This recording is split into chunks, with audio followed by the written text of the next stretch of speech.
Oh, speak, bitch. Come on now. Uno, dos, tres. The Lord lead the race.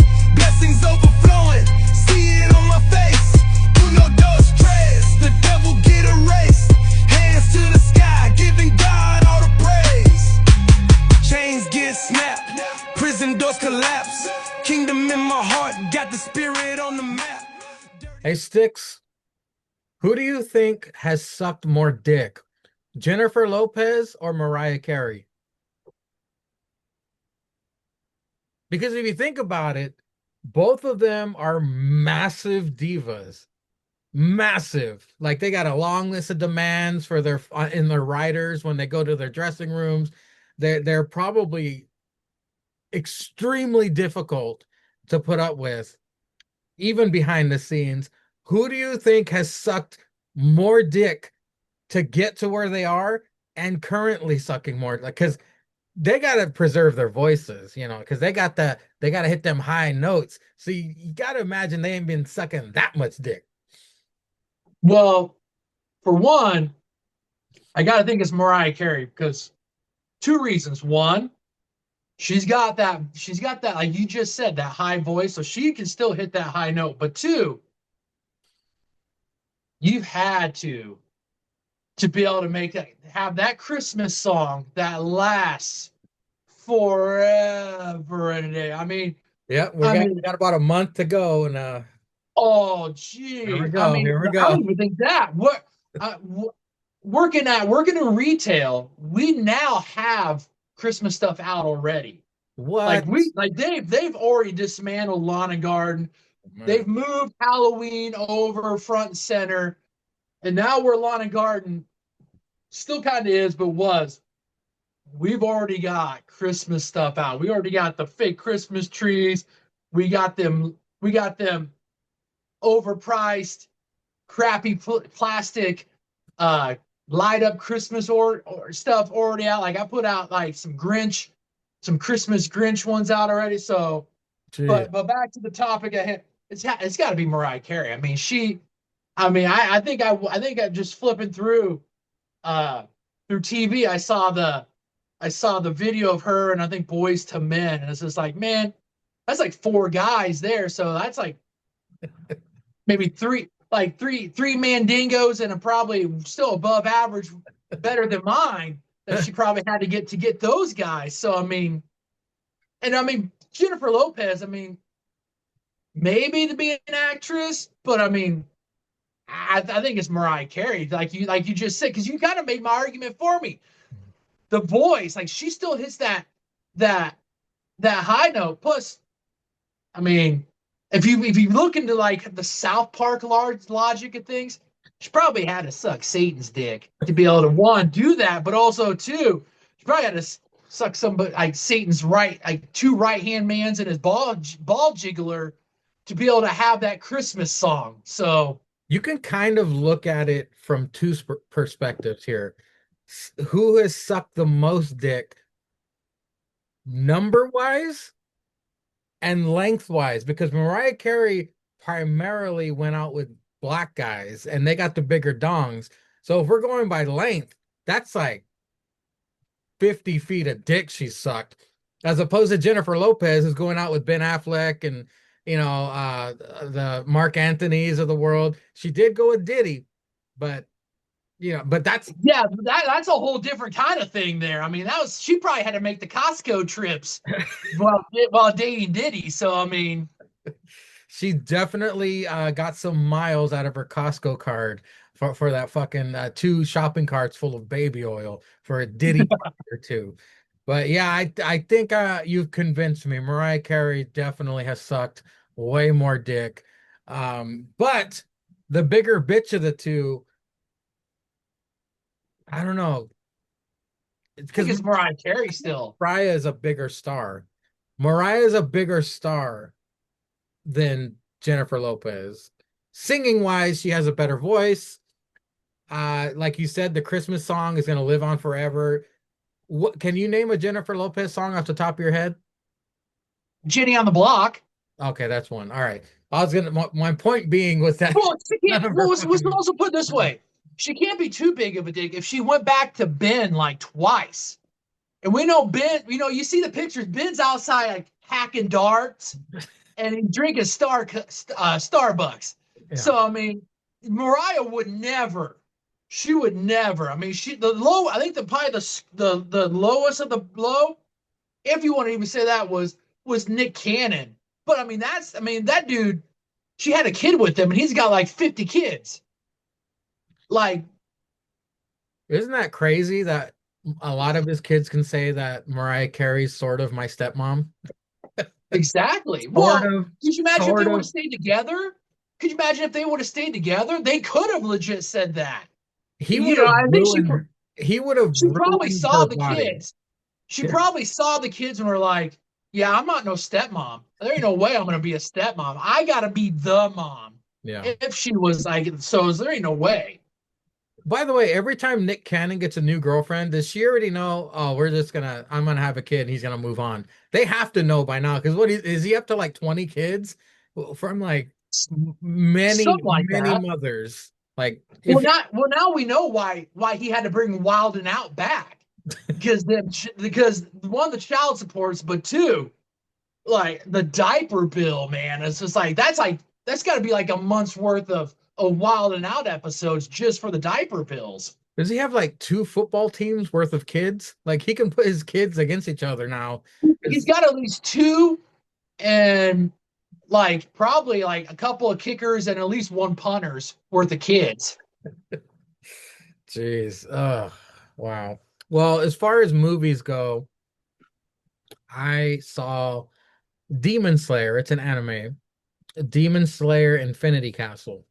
Now, the reason why I bring this up is because it was an experience because I recently was granted permission to go to a different town, and the different town has a better theater. This better theater has a 4DX theater. And what 4DX is you sit in this seat. It's like a row of four seats, and the seats move with the movie. So during the fighting scenes, we were violently tossed around in our seat. There's no seat belts. So I'm a fat guy, and it still threw my fat ass around. Like it was, there is no hyperbole here. If there was an elderly woman or a toddler sitting anywhere in that theater, they have a lawsuit because that fucking thing will throw your don't even get concessions. Skip the concessions because they will be all over the row in front of you. Not only does it throw you around, but it sprays water. There's air jets that shoot you in the back of the neck and your back of your ankles. There's fake snow and scent. There's scents. Like if they're in the forest, there's the pine tree air freshener. You can smell it. There was all of that in this movie. It was an anime, so you can imagine how many fighting scenes there were. But the bad news is that they don't shampoo the carpets to this 4DX theater. So as soon as you walk in, the smell of mildew hits you in the face. So when we sat in our seats, my wife's nose immediately started bleeding. Her allergies were going crazy. The people in front of us kept open mouth sneezing throughout the movie. Luckily, it didn't affect me. I was blessed that mildew doesn't affect me that much, but my wife's So essentially, it's like a breeding grounds for like COVID oh 56. oh for sure. I'm pretty sure right now the T virus is living under one of those fucking seats in that 4DX theater. So we had the movie to watch, but then there was this whole other variable to deal with. The 4D, it wasn't even in 3D. So we basically paid an extra $20 for our ticket to be violently thrown around in our seats. Not and, good. and for your wife to have nosebleed and have to basically smell the remnants of like 1,000 other fucking movies. It was 2.5 hours, Sticks. That's how long the movie was. And she had a toilet paper ball shoved up her fucking I'm nose. surprised she didn't. I'm surprised she didn't look like freaking Rocky with like two tampons and you having to have the bucket and basically be like, "Hey, honey, when do you need me to cut you?" Damn. When the movie was over, she said, "Man, Graham, we did it, man, Graham." It was it was a hell of an experience. The movie was good. It was too long, but the 4DX part of it was extremely unnecessary. I would not recommend doing that ever. Do not waste your money. If anything, watch it on IMAX. Watch a movie on IMAX. It's way better. 4DX, the novelty wears off very quickly. Save some money, go see it in IMAX, any movie in IMAX, because at least it'll be 3D. But Sticks, have you had a cinematic adventure since the last time we spoke? Well, I ever the only movie I watched is I actually went back in time because I had watched this movie a long time ago, but and it was very hard to find this. Um, did you ever watch the original Punisher that had Dolph Lundgren? Oh shit, that's hella back in the day. 1989. So this is Damn. it's so hard to find it. I got on YouTube. Mhm.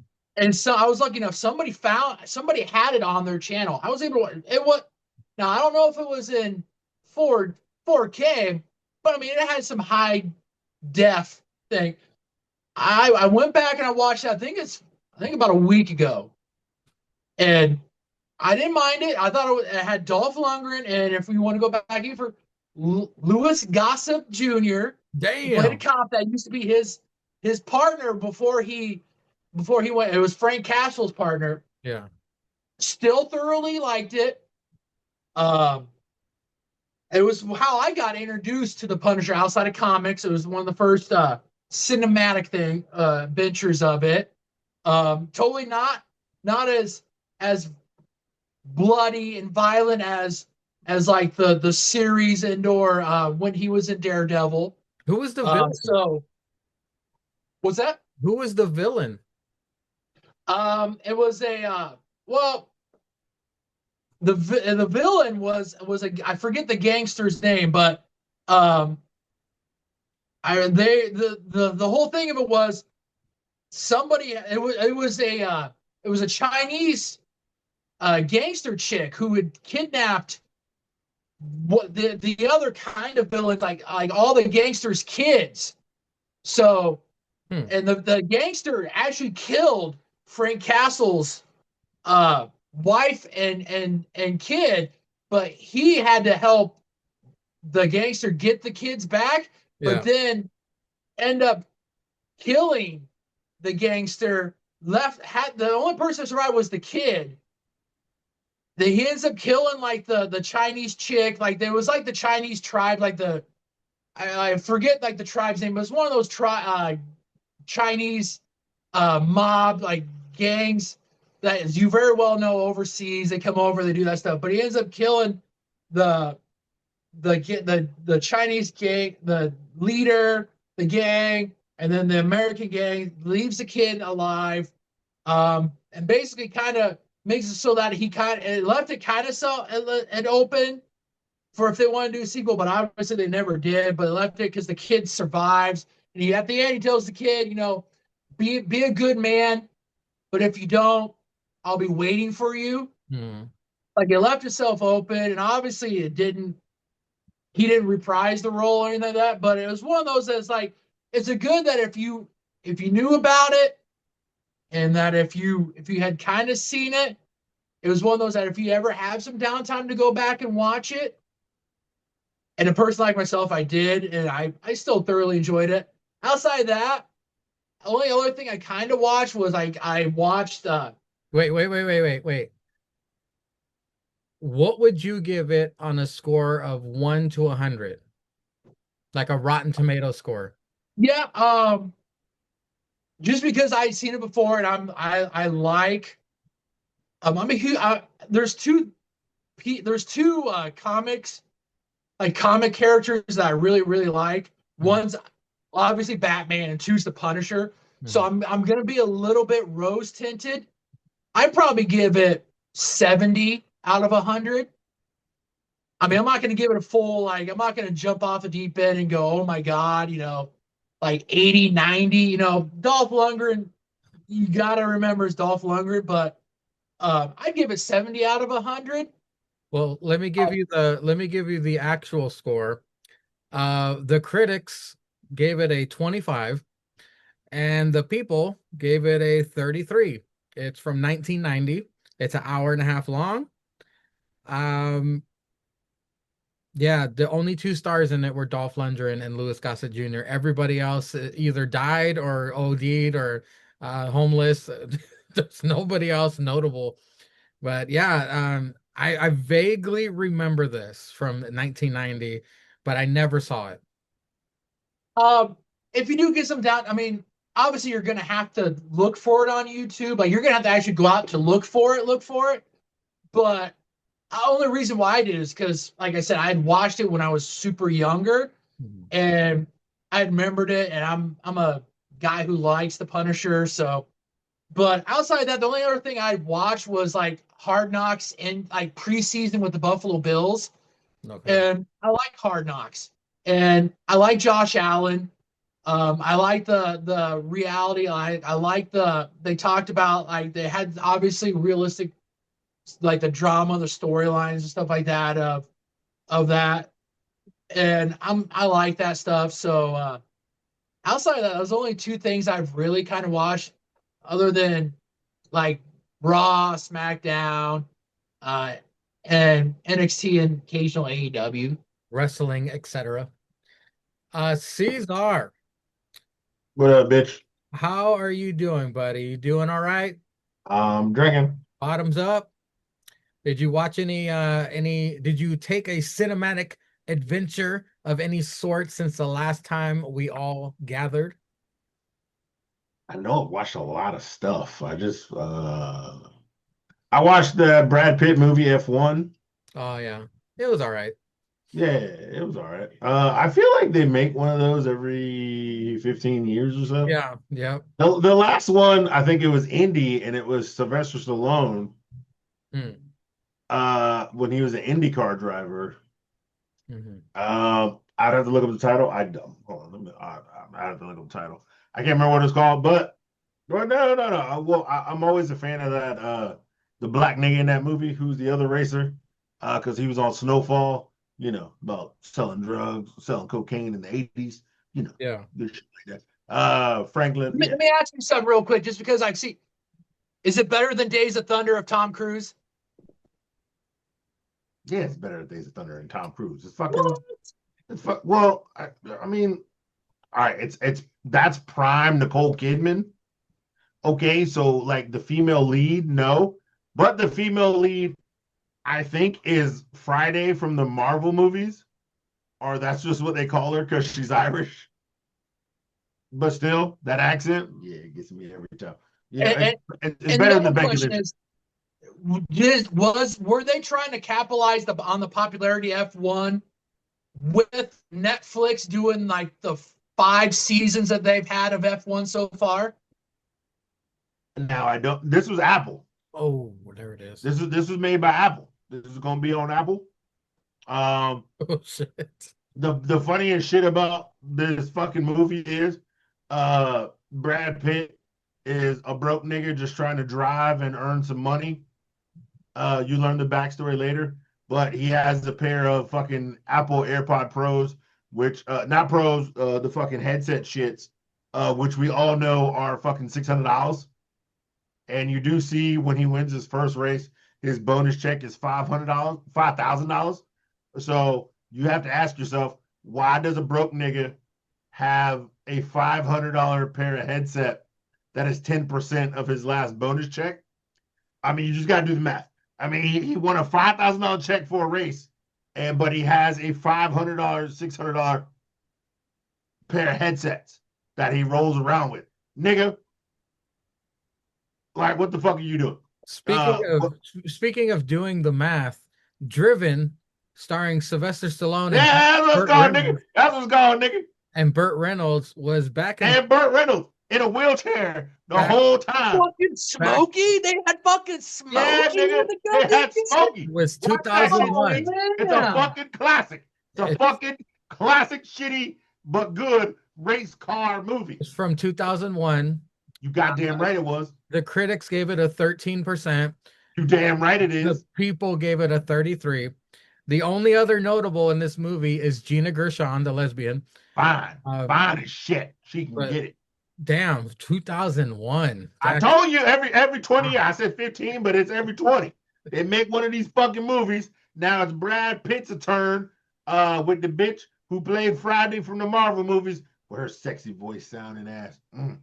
I'd give it to that bitch. And then and the nigga from Snowfall, nigga racer. You see? And Lewis Hamilton, one of the black racer niggas who's real in the streets, is a producer in this shit. But yeah, it was made by Apple.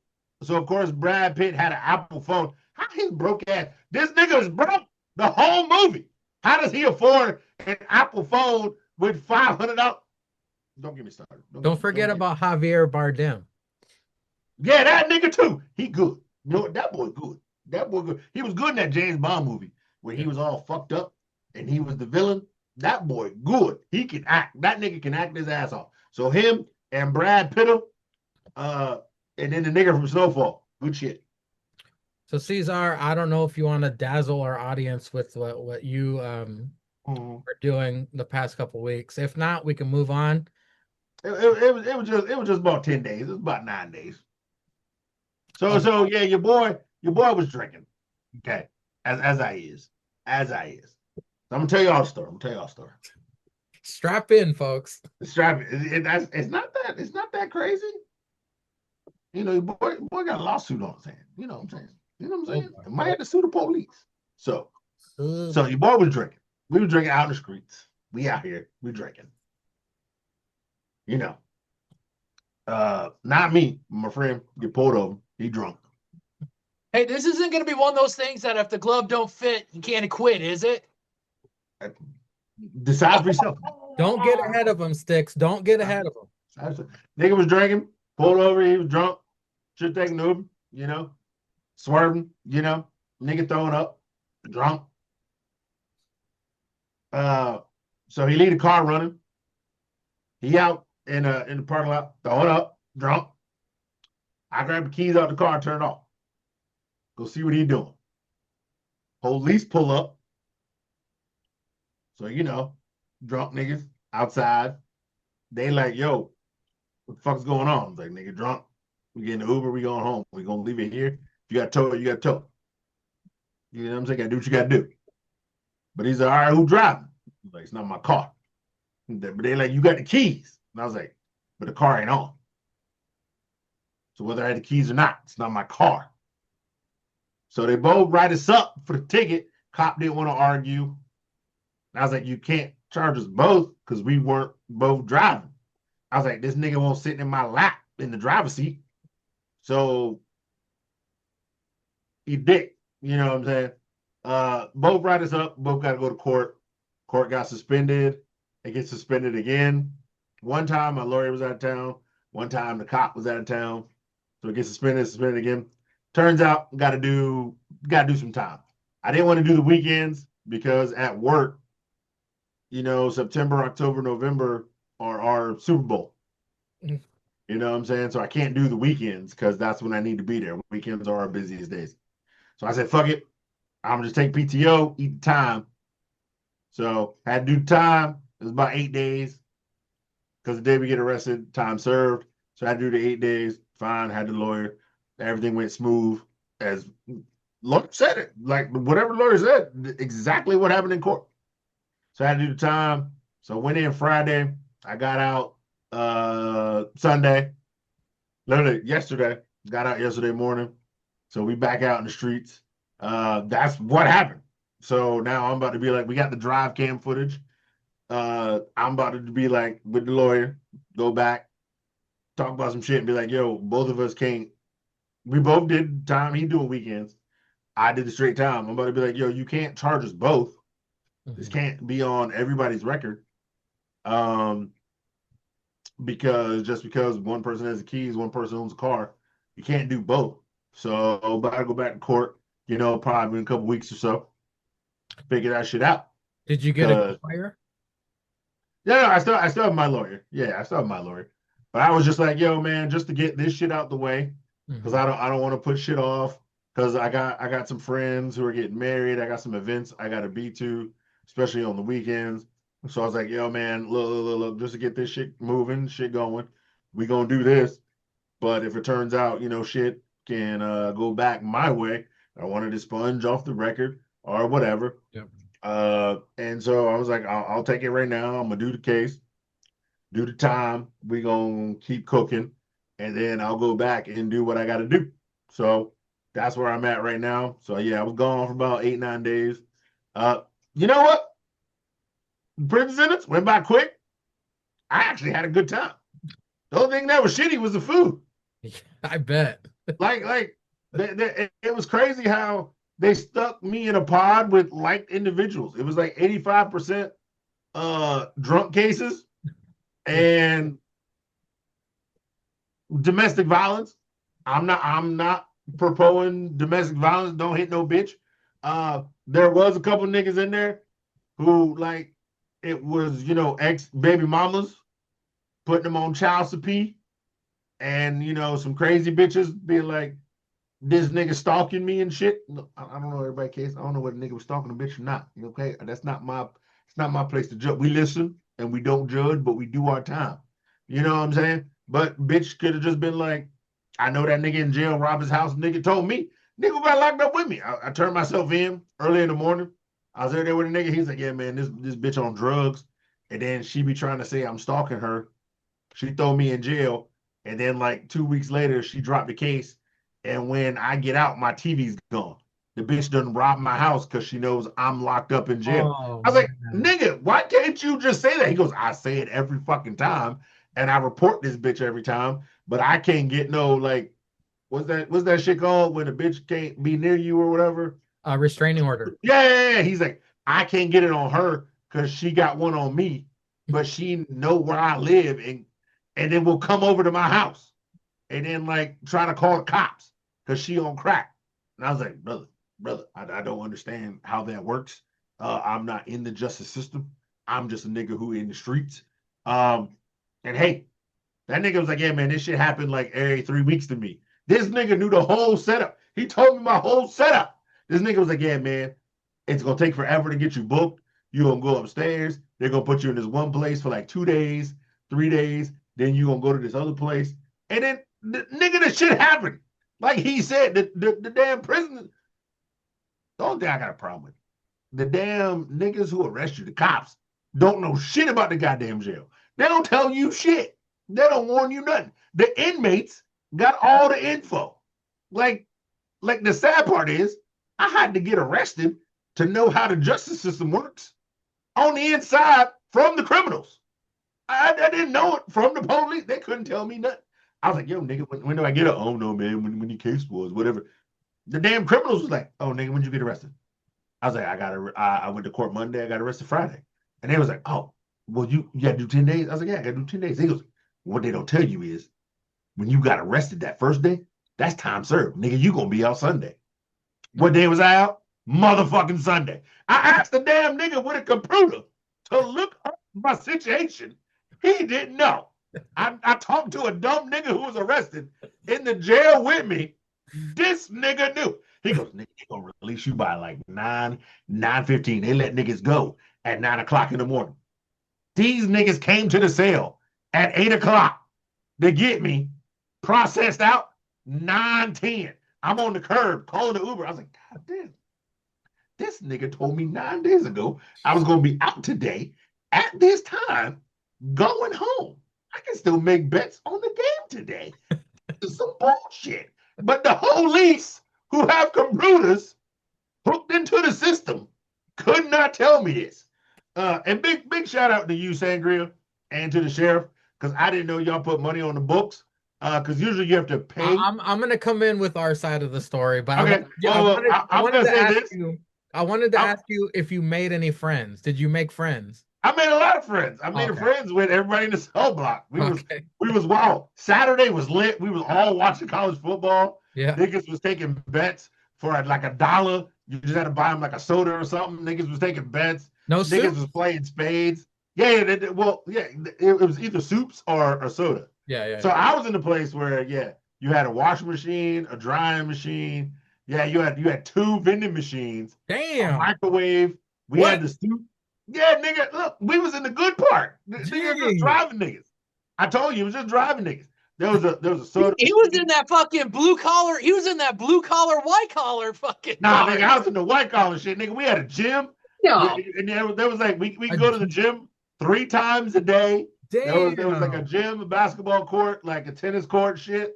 They had like 6 showers, so like everybody could shower. It was roomy as fuck. They had the book cart, and you got tablets. Did you have tablets when you was in jail, Sandra? Yeah. Okay, Yeah. they had tablets. We had 2 TVs. There was niggas in there who watched wrestling. We was mad because Wrestling Palooza was on and we couldn't watch it. I was like, nigga, I got ESPN. Put my shit in this. And they was like, nah, we gonna get in trouble if we, because it was connected to the internet, because it was Fire TVs. Mm-hmm. We watched SmackDown Friday. Like niggas was watching wrestling. Yeah, we watched like all the Matrixes because they was on TV. Like, yeah, both TVs had college football on all day Saturday. We watched the best game. We were watching like, yo, what game is on? What game? We were going through the channels, watching that shit. We watched the WNBA. They was cooking.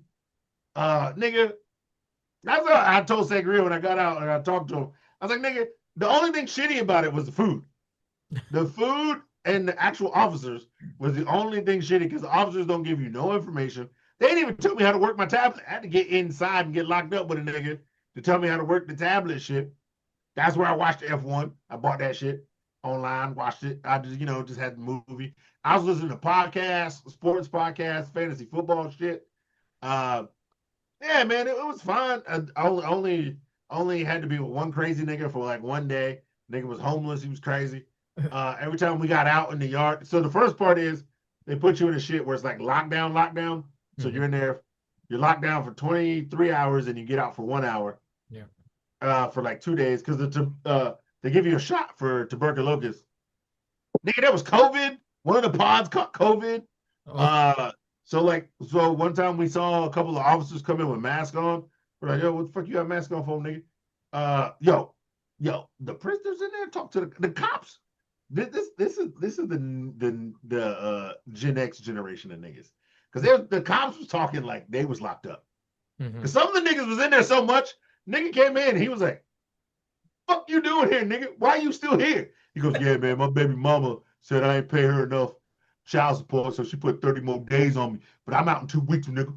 And he was like, how many bitches you fucking?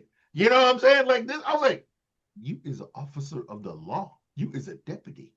Why is you talking to this prison nigga like this? Okay. Shit was wild. We played poker, dominoes, regular shit. Yeah. Well, I digress. But it was crazy, man, because it was just like I was like, all right, let me just do this time, man, get the fuck up out of here. But shit was cool. We was talking sports. Yeah, like I said, we was watching college football. And niggas in there like wrestling. We was talking wrestling. We was putting some niggas back on new wrestling who watched old wrestling. Everybody in there had watched wrestling. It was all old niggas too. It was all old niggas like me. You know what I'm saying? There was like 2 young dudes. And the rest of them in there was probably about 25 people. And it could probably fit like maybe like I would say 60. So there was room for 60, but it was like 25 people. And only 2 of them were young niggas. The rest of them was old like me. So they had all watched wrestling back in the day. Some of them still watch wrestling. So we watched wrestling, like I said, on Friday. Yeah, man, time went by fast. I had a good time. That's way better than this. You should never go to jail. But I had a good time. That being said, I was locked up with some real niggas. We had a good time. Nobody was beefing or nothing, man. We was chilling. Like I said, there was a gym. Yeah, it was white collar as fuck. It was still hood, but it was white collar. But it was like suburbs not rich people white collar. It was suburbs white collar. So we was chilling. Uh, You you you know, know you know Caesar, you're making it really hard for someone like myself to not want to get locked up because I don't have to go to work and I get all the amenities in life that I would want bro, without having to go to work and pay when for I anything. tell you, I had to go to court. I had to go to court, right? It was crazy. I had to go to court. I worked the rest of the week until I had to go to jail. I went to jail. I told my boss, I was like, yo, man, look, just let these my days off, and then let these like a week later be my days off, and I'm gonna just put PTO for this week. He was like, cool, because I had the PTO. I put the PTO in, and then I got out Sunday. I watched the games. I was here at home, did some laundry, chilling. Uh, I literally it was crazy. I went shopping today because I didn't have any groceries and shit before I went in. Like ate everything. It was just bare bullshit, just beer in the fridge. And I got out today, and then I'm like, damn man, this was kind of chill because I'm about to get paid in like 2 days, and like I didn't spend any money like in the streets on any of the bullshit I usually would for like 10 days. And now I get out, I'm chilling with y'all. I gotta go to work tomorrow. And then the next day I'm like, nigga's payday again. Like I'm about to be up. These credit cards is about to get paid off, nigga. Debt about to be zero. This is great. And I was like, no, I shouldn't promote that. Like that's bad. It was crazy, man. Like, you know what I'm saying? Like it's and you sometimes, life fucks you up. And you should never want to go to jail, but I did have a good time in there. I always have a good time wherever I'm going, man. It's that's just the luck of life. I'm not promoting going to jail because that shit sucks. And if you go to jail, the shitty part, like Sangria, you out in like West Coast in LA, nigga. I expect jail is like ignorant over there. I live in like the burbs of like East Coast in Virginia. Okay, it's like if I was in DC, probably have a whole worse time. Okay, in Baltimore, hella worse time. But like, I bet if like Zanka or Jake went to jail in New Hampshire, like and right now these niggas would have a great time. Ain't shit going on. They ain't no fucking real killers over there, nigga.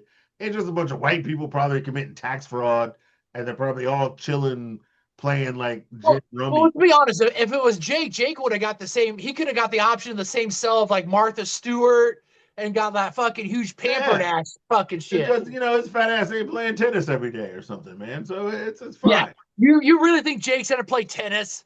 Yeah, no. So I gotta do the bullshit, man. I gotta walk the line. You know what I'm saying? I'm going on. Um, and It I'm sounds trying to like get. you have a case. It sounds like you have Yeah, a case. You're gonna get. I bet you're gonna reimburse, but you didn't really lose any money, right? yeah. I didn't lose money because, like I said, like I know when you said you found out and Yeah. you got to put money on my books. Usually, you have to pay to be in jail. You have to pay like a certain amount a day. So when the guy like released me, he was like, all right, man, here's your stuff back and blah blah. And I was like, oh, no, nigga, you gotta pay to be in jail. And like he just released me. And then when I talked to you and you said like you and Sheriff, shout out to Sheriff, put money on the books. I think your money on the books that you got put to my I would have to pay to get out because they didn't charge me anything. So Okay. I was like, oh man, look at God. I got wonderful people who I don't hang out with on the regular, but I do. And these niggas put money on the books. Now I don't gotta come out of because like he gave me my wallet back, and I was like, all right, I'm gonna just put this shit on the debit and then get the fuck out of prison. And then I was like, but he didn't charge me anything, so that means the shit was paid for. So man, y'all good Okay. looks, man. Let me get into this side of the story. Okay. Yeah, By the way, I live in Little Tijuana. This place is shit. The people here are shit. And these are the yeah. people that are going to be deciding my freedom, by the way, next year. I will say, I saw like 18 niggas go through there that have got like ICE charges. So Trumpito is fucking up. They motherfuckers are just getting arrested. This is not just a West Coast thing. Mhm. Everybody in there who had an ICE charge, like, can barely speak a damn English. I was getting out and there was two niggas getting arrested for some ICE shit and getting deported. When I turned myself in, there was two people who got arrested just being out in the streets and got arrested, and then they didn't have papers. Uh, that shit ain't cool, man. These niggas just trying to work like everybody else and get some bread. It's it may be fucked up where they came from, and they trying to get a little bit of American dream. Yeah, they did it the wrong way, but they trying to do it the right way. Just let these niggas work, man. Just let these niggas work, man. Trumpito, you fucking up. You fucking up on this. That's all I gotta say about that. So I live in Little Tijuana, and the jail here is fucking terrible. People here are terrible. The COs terrible, except for one. And when I wanted to watch wrestling, I got made fun of. I got to watch one NXT match back when MSK debuted in NXT. That was it. I never saw another minute of wrestling in that jail, but I digress. That's the past. So I was editing the latest APPW episode. I thought it'd be funny. The only people that watch APPW are going to be watching this, so I'm just going to spoil it now. I thought it'd be funny to do a Hogan tribute show because Styx murdered Hogan on APPW. And I was editing Ceizar's match because the BBC was taking on Eric Bischoff and Kevin Nash. They're going to beat down Hogan's friends. Fuck Hogan. So I was like, wait, I haven't talked to Ceizar in a while. And I got on the social medias. I did TikTok, Facebook, Instagram. This fool hadn't been online since like September 10th. I was like, that's not like Ceizar. And I blew up his accounts, like all his accounts. I texted his phone too. I have his phone number and nothing. And I was like, that's really bizarre because he would get back to me on something. And so that's when I reached out to the sheriff. I was like, hey, Sheriff, have you heard from Ceizar at all? And he goes, no, is he okay? I was like, I don't know. I haven't heard from him. We don't know. I haven't seen him online in a while. And he goes, well, he probably just didn't pay his phone bill or something. And he just got his phone shut. I was like, it's possible because he does joke about that sometimes. So it lingered on my mind. I was like, something doesn't feel right because I know Ceizar, he's always up to something online. So I told my wife about it, and my wife is an internet detective. She found out all of my jail info when I got put in jail up here. So I was like, here's his name, here's where he lives, go at it. So she was eating with her mom at IHOP or something, and she did it on her phone there, and she goes, "Oh shit, he's in jail." I was like, I fucking knew it. I knew something was wrong. I knew it. And she started getting all of Ceizar's information and stuff. And so I told the sheriff, I was like, he's in jail, dude. And the sheriff goes, well, at least he's alive. I didn't see any obituaries on his Facebook. And I was like, yeah. I'll send you his information so you can put money in his commissary because we found his commissary info. We dumped a 20 in there, and he goes, yeah, okay. He goes, between you tripod guys, I'm about to go bankrupt here donating to your guys' jail fund. And I was like, yeah, I know, man. This is crazy that this happened. And the way I think, it's because of my mom. We're worry wards. Like we think the worst. We're wringing our hands, like thinking, oh, he's probably depressed and sad, and we gotta help this guy. I wrote Ceizar a letter. I put my phone number on it. I said, call me as soon as you get this letter. Let me know you're okay.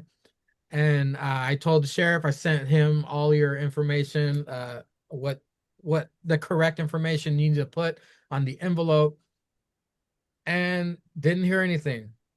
I was like, well, okay, hopefully he should get the letter, maybe Saturday, maybe Monday, he'll get it. No, I'll expect a phone call. Then Sunday rolls around and I'm at work. I just got to work and it says that I have a message on Instagram. I was like, all right. Ceizar, yeah, I'm good. I'm like, what the fuck? Just got to jail.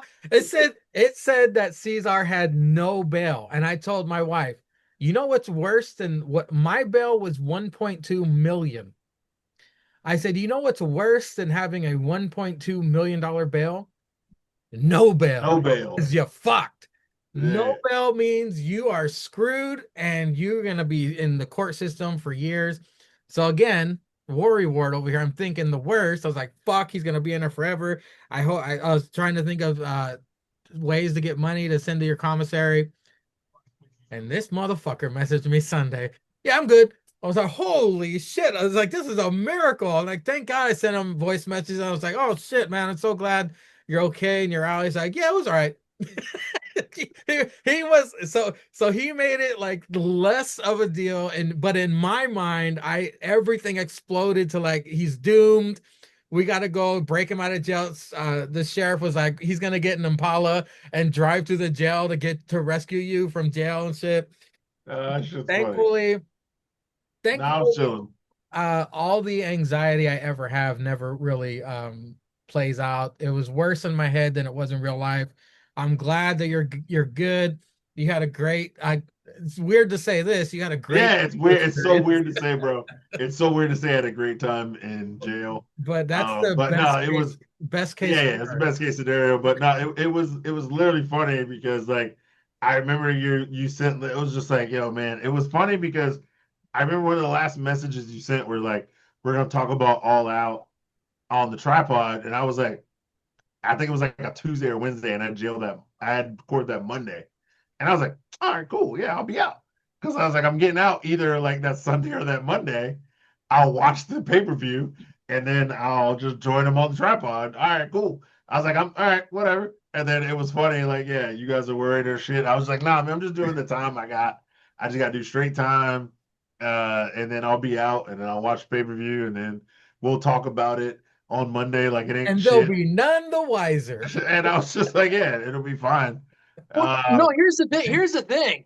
We might have got more viewers if Ceizar would have had to do the tripod from fucking jail. Could you yeah, imagine cause I that? could have did a video conference. There's like 20 guys behind Ceizar, and we're like, "Hey guys, what'd you think of this?" And just right down the bat, like right down the line, like bam, Yeah, bam, bam. It's like, "Fuck, oh yeah." yeah, the shit would have been tough, man. But no, it was funny. It was funny, man. It's a situation, and it's a situation, and I'm never gonna say you should ever the motherfuckers is watching, yeah, have to experience it. But it went by quick for me, man. I had a rhythm. I usually go into stuff, have a rhythm, and that's what made the days go by quicker. And then when I got out, of course, like I when I went in, I like had to get there with the maps and then turn my phone off. So when I turn my phone back on, it's just, a million emails, messages, text messages, all that other bullshit. And then like literally it was like I think like y'all were at the top of my Instagram and like some other stuff. So I was just like, and I got your message, I got your text message, I got your Facebook message, all that shit was in there, and I was just like, yeah, I'm fine. Like I was literally just waiting for my ride, I and sent I was just smoke like responding to the signals. messages. I Yeah, had a pigeon fucking fly to Virginia. yeah. So I never got the letter, but thank you for sending it. Uh, I'm gonna get a and weird probably phone call in a couple days. yeah, Hey, you what's up, no the motherfucker? letter the letter probably showed up probably Monday or something, today or something. I don't know. But yeah, they did drop off mail. They dropped off mail at night there. So like people got letters. It was like 8, 9 p.m. Would Uh they sweep them under the door or did they hand no, it? no, a guy came in and he would call out your last name. And he Oh, would be like, yo, Stevens. That's how people talk to each other in that. It was like last name because that's all they knew. okay. Unless you like told the guys your like name when you got in there. Yeah, so the guy was like, Would it be like those PBS shows where the cop dresses up as like the mail person and he starts handing out the fucking letters and shit? yeah, yeah, shit. I wish that shit was like that. But nah, man, it's so military in there because you call the CEOs by their last name, they call you by the last name. Like they don't even say your first letter. They just literally like the cops, and the people in the prison, usually that's all they know unless you tell them your Yeah, first name. They they just take call your you last roll name. at least twice a day, right? What? They take a head count like at least twice a day. Nah, these niggas take a head count like every hour. There was a cop just walking in Ooh. every fucking hour, bro. Damn. Every hour. So it's crazy because so the rhythm is lights out is at 11. So they turn the lights down, but not completely off. They turn the kitchen lights with the washer dryer and the microwave and shit. They turn them shits off at 12. The TVs go off at 1 o'clock a.m. Mhm. But at 5:30, they turn the lights fully on AM to come around and do a head count, and they have to see your face. Yep. That's the one thing. They're like, yo, faces, faces. Can't be asleep. They'll wake Yeah, lights yeah. up. They do that. That takes like 10 minutes. Then they leave. Breakfast is at 6:30 a.m. Lunch is at 12. Dinner is at 6:30 p.m. Did they put it in like a paper sack? Now it was on a tray. They call them trays. So yeah, Damn. it was on like a tray. It was like, meat side, and then maybe sometimes you get like cookies or a cake or something. My Depending God. You Yeah. Oh man, I can't believe this shit. Breakfast always had milk. And it was like this weird real sugary milk. So I never drank that shit. I drank it once and I was like, nigga, this ain't real milk. I don't know what the fuck this is. Y'all Well, know you're what the fuck. diabetic, right?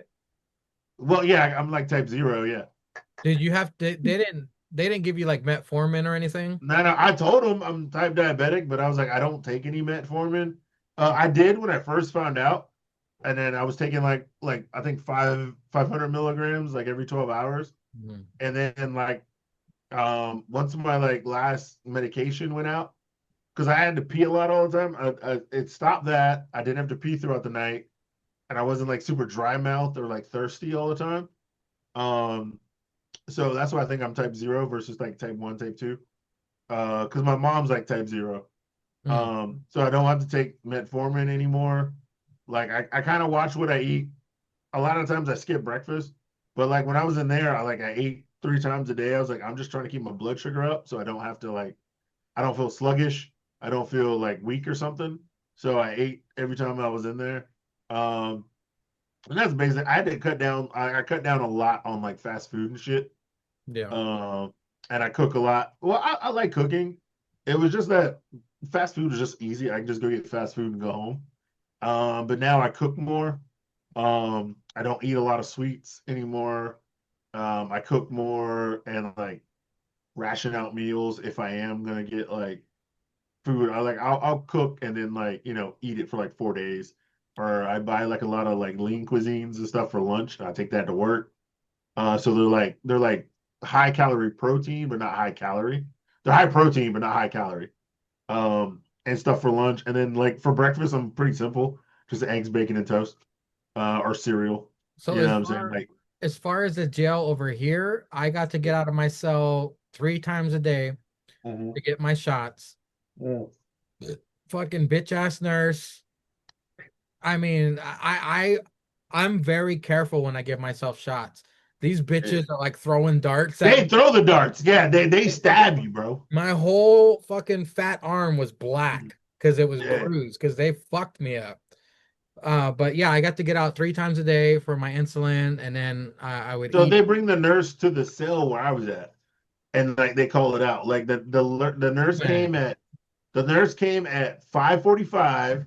She came at 11:30. She came at 7, and then she came at 10 o'clock. And I was like, God damn, this bitch is. And they're like, meds, meds, and like you didn't like the. I knew I saw the guys who went. They didn't go like all 4 times because one guy was like asthma, so he would hit an inhaler like twice a day.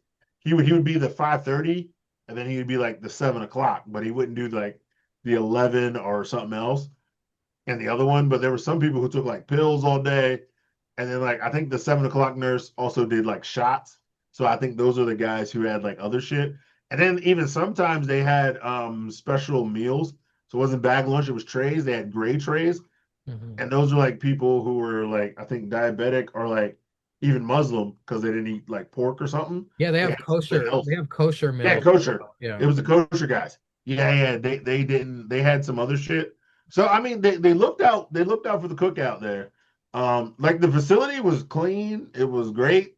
Like I was just like, oh well, man, this shit clean. I was shitting everywhere. They had it all blocked off. You know what I'm saying? Like the facilities was great. Like I said, facilities was great. The officers were personable. They were shitty at information.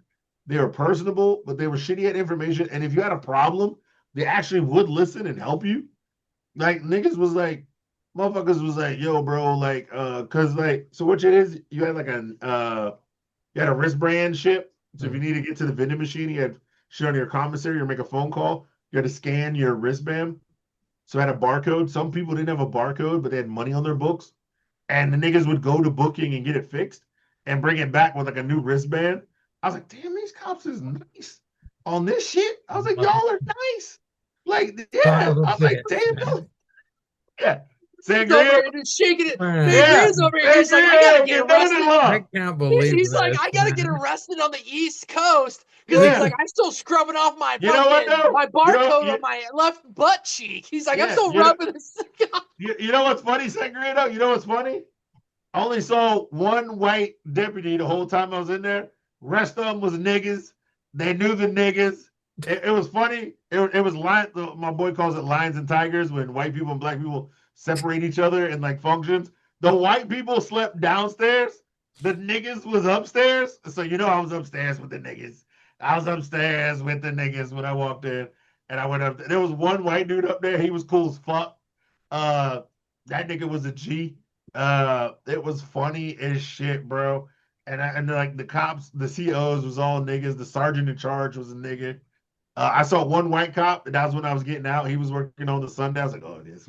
I was like, yeah, niggas don't work Sunday because they trying to watch a football game. They trying to sleep in. Yeah, the niggas don't work on fucking Sunday. And it was funny, man. And there was this young dude in there. He was like, yo, man, you getting out Sunday? I was like, I'm getting out Sunday, man. I hope they call me early. And like I had breakfast and shit because it was like 6 o'clock. And then he was like, inspection was at 9. So you already know about that shit. Inspection, you gotta like tighten up and shit. And niggas was like, it was like inspection. He's like, yo, inspection it out. And he was like, yo, Robinson, you getting out? Meet me at the door. I was like, nigga, I'm already packed. Let's go. Let's get the fuck out of here. I was like, you ain't waiting on me, cuz. Let's go. Let's get the fuck out of here. Jesus, man. I was ready to go, bro. I was ready to go, man. This shit was crazy. It was funny as shit, man. Did they make you roll up your fucking cot and take it with you? No. So it was just a mattress. Yeah. Like I put everything in the bag. So we had bags with all the other shit in it. And then I put everything in the bag and then I grabbed the mattress. And then one dude was like, yo, man, you got a nice new mattress. And I got this old shitty one. You want to swap? I was like, I don't give a fuck, nigga. I'm getting out. So here, take the nice one. Then he was like, yo, throw the mattress there. He's like, where the sheets? I was like, they in the bag. And he goes, yo, throw them out. So I threw the sheets out. They gave us 2 sheets and a wool blanket. I threw that shit out. You got sheets, you fuck? Yeah, we got sheets. Wait, you didn't get a pillow, right? No, I used the wool blanket. Yeah. So I took the wool blanket and I folded it up in a square, and then I put one of the sheets around it, and then I used that as a pillow, and then I slept under the other sheet. I had my dirty laundry as a fucking pillow. Yeah, see, I bet you did, bitch. And so then, yeah, they was like, yeah, man, throw that shit there. And then he was like, yo, let's roll. I went back to booking. So it's funny because when you get in there the first time, they give you a jumpsuit. But when you get to Gin Pop, that's when they give you the shirt and the pants. So I had the shirt and the pants when I got out. But yeah, like the jumpsuit was Gin Pop. And they give you underwear and socks and then slides. Was it orange or red? It was orange. Yeah. It was all orange. So yeah, man, it was. Please don't go to jail, but I had a good time, man. But if you do, go to Virginia. Yeah, go to Virginia and go to Chesapeake in the burbs, man. It's pretty good over there, bro. Shit. I'm not mad at it, man. I was listening to podcasts, sports podcasts. I watched a couple movies. Stick should go to jail just to catch up on movies. Yeah. Well, here's the thing. time. You're missing the lead of this. Like Ceizar, the way it's talking, like Ceizar, he's gonna end up winning his case.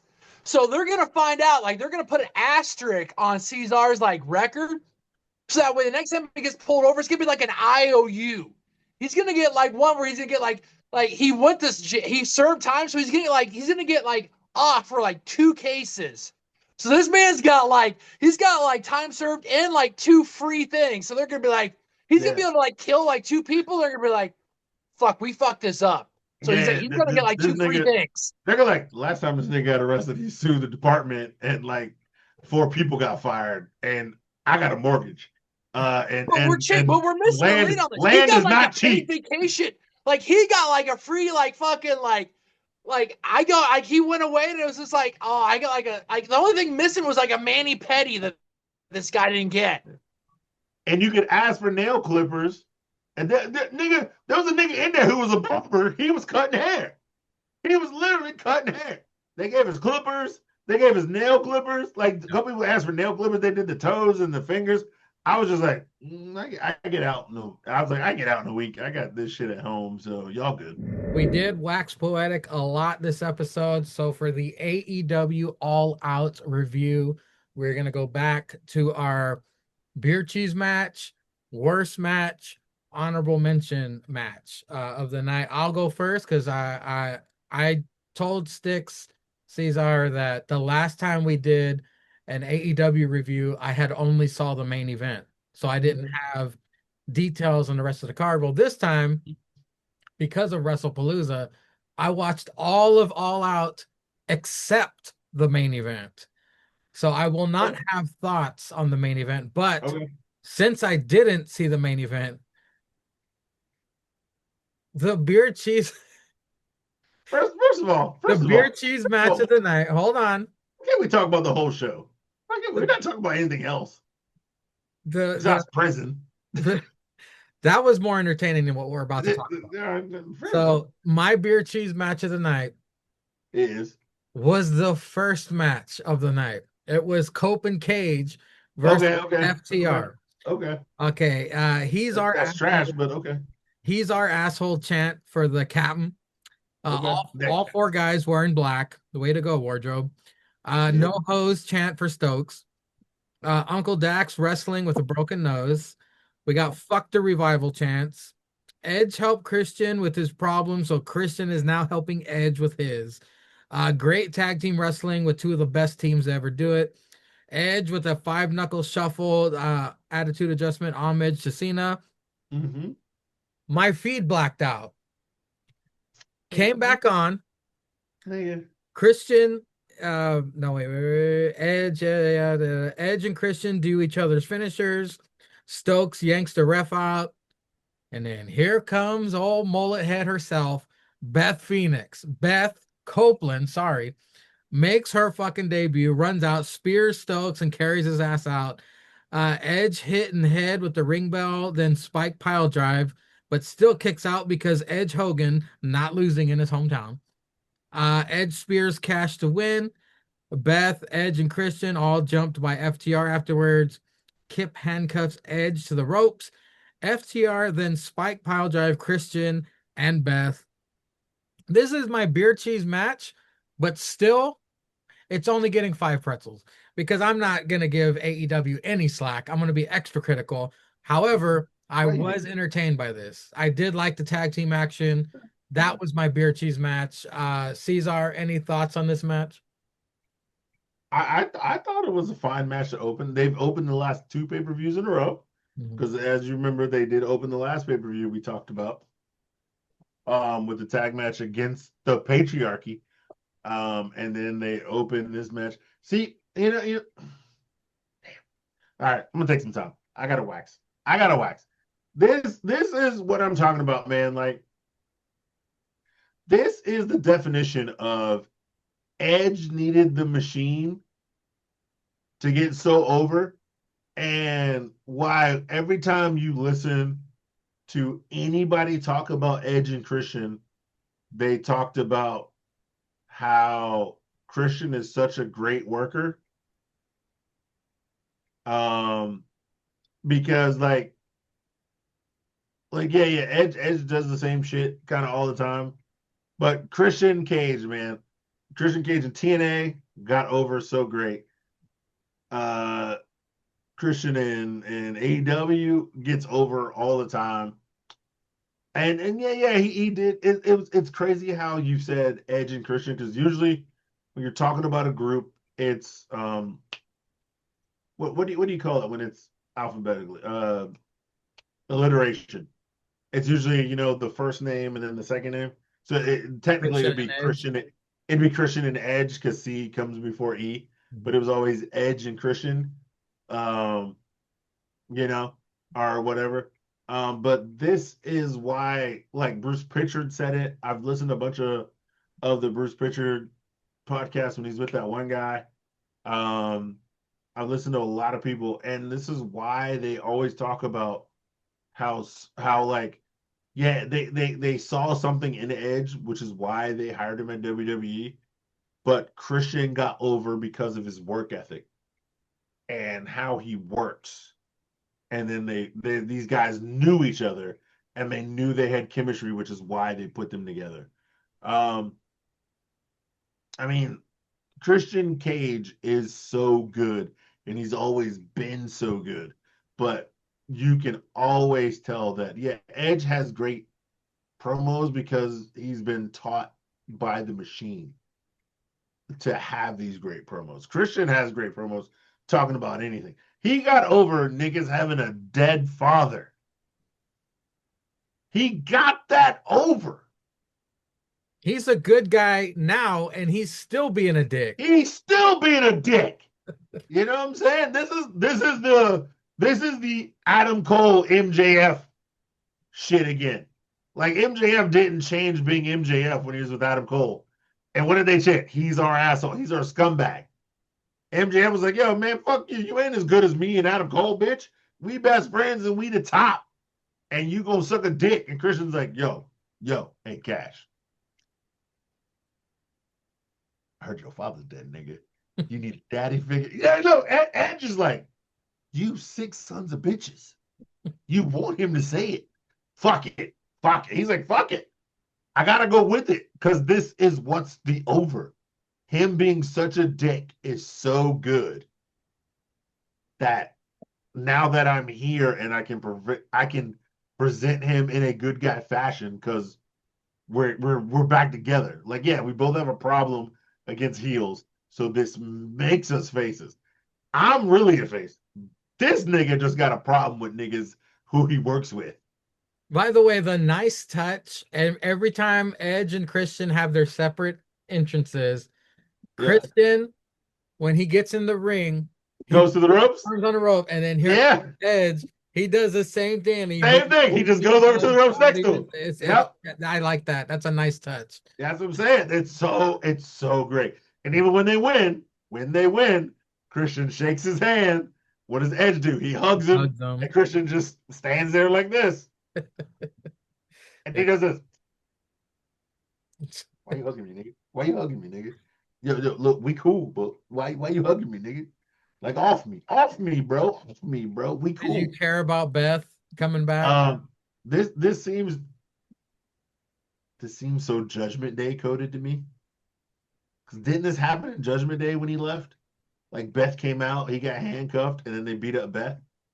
This seems like it's like I feel like I saw this story in WWE. Like Beth was there, he got handcuffed, and somebody fucked up Beth.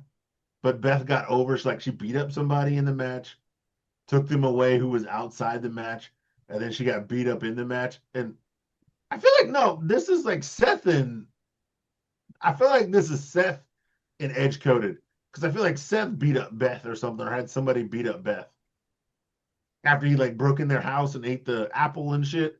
Or I feel like this happened and I seen it, and this is just a repeat of that. Right? This is just the AEW version of that. Because that's how I feel like Edge has to work. He has to like keep recycling shit. The John Cena nod, salute to him. Right-handed. Sorry, salute. Was it Miz? It was Miz and Maurice versus Edge and Beth, wasn't it? I don't know, but sure, maybe that. But I feel like he's done this thing before in WWE with Beth getting beat up while he's being handcuffed by like 2 dudes or something, by a couple of guys. But the Cena salute, because when Cena had his last match on SmackDown against Sami Zayn, he did the whole Edge thing and speared him. You know, he did the get up and speared him. And then Edge did the 5. He did the motherfucker swung. He did the back body drop. He did the 5 knuckle shuff. He did the AA. I was like, yeah, see, Edge get. The crowd loved it too. Crowd loved it. And the best part about that was when Cena did it, and Michael Cole was still beating the meat of WWE. He was like, "Oh, spear Roman Reigns," and then if you check John Cena's Instagram, he had a picture of Edge the next day. Yeah. Like, he's like, "Why y'all being gay? Come on, y'all know what time it was." He said, "I did an ankle lock, I did a spear, I did a lot of shit. Why y'all being gay? Y'all know I did this because I can't wrestle this nigga no more, and he would love to do it." Edge giving that shout out back. Yeah, Edge is the unprettier. Yeah. Christian did the spear. Always great. But to me, this is like one of my reasons. Yeah, look, Edge heads, and Edge is a great wrestler. I just feel like, he always needed that machine, which is why like he had those matches with John Moxley and they were like bleh. For the title. He needed Christian to save him. And he's needing Christian to save like this part of his career. You know what? Go ahead and have them niggas beat FTR, win the tag team champions one more time, and then have their little run, and then Edge can sit down in the highlight. No, still good match. Still good match. It wasn't my beer cheese. Still good match. I gave it a higher rating than you. I gave it a 6. I thoroughly enjoyed it. I was entertained by the match. I was wrestling entertained by the match and even the aftermath. With the patriarchy and the handcuffing and shit like that. I just thought it was a bit repetitive for Edge, but I don't like AEW Edge because I feel like it's just WWE Edge without the machine behind it, and it's just stale.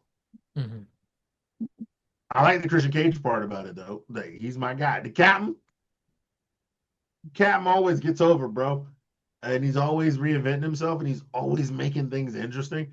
I think like this is the part of their career where Christian, and I feel like it is, Christian is the main focus.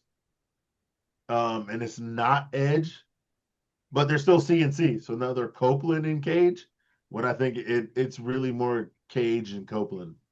They even have one shirt. Did you notice? Yeah, I saw the shirt. He wore it to the ring. It was like CNC or something. Yeah, it says CNC, and they call him Copeland and Cage, and it really should be Cage and Copeland. It really should be Cage and Copeland. Still doing the alliteration, man. CA should be before CO. Let's be real. And I feel like Christian is carrying that part, and I'm just it was an entertaining match for me, being a Christian fan and always seeing how his work gets over more and his work ethic gets good and better the more that they go. I just want him to get his credit. Well, Sticks, it was CNC versus FTR at an AEW PLE. What'd you think of this shit? Yeah, I mean, I'm simpatico of Ceizar. I mean, I gave it a 6. We've talked about Christian. We went for almost like a couple months straight of just how great he had been since he touched down in AEW. Like, this man has been able to reinvent himself. The work that he has done has been great. And like Ceizar said, you can see the difference between somebody who has to work for, like, basically do the work themselves, whereas with Edge, I mean, we still don't know. Is it Adam Copeland? Is it Cope? Is it Copeland? Like, they've done so many different things.